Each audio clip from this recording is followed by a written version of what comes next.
Welcome to Ignite Bites. This is Christina Foxwell. Today we're talking about high performance, and in actual fact, we're talking about you.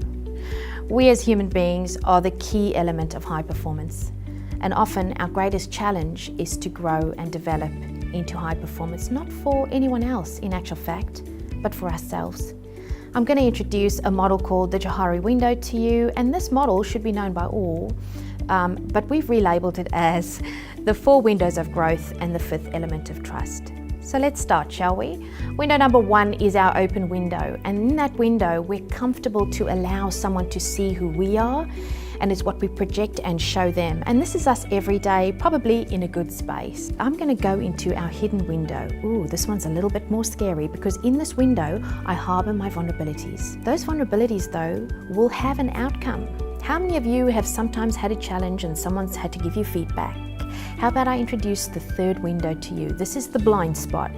In the blind spot window are all those things that come out when we're under pressure, when we're feeling fearful, when we're having a fight or flight moment, that these behaviors are probably not that good within the frame of working with other people, working within a high performance environment. We might shout, we might shut down, we might overconnect or disconnect.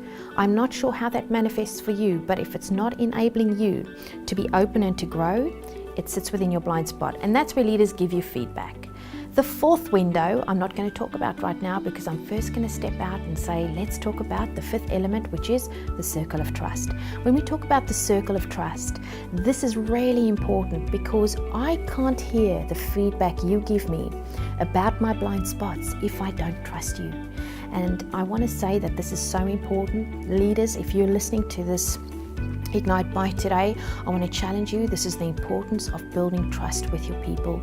If they can hear you and know that you've got positive intent, they will take the feedback you give them and hopefully with your help discover the hidden vulnerability that's causing the challenge for them so that they can learn to be a better person, which takes me into my 4th window. And this window is really simple to understand because it's called the discovery window, and the more I get to know myself, the more I own the things that block my success, the more I'll grow and discover to be a better version of me. So that's Christina, it's Ignite Bites. I'm looking forward to spending time with you again soon.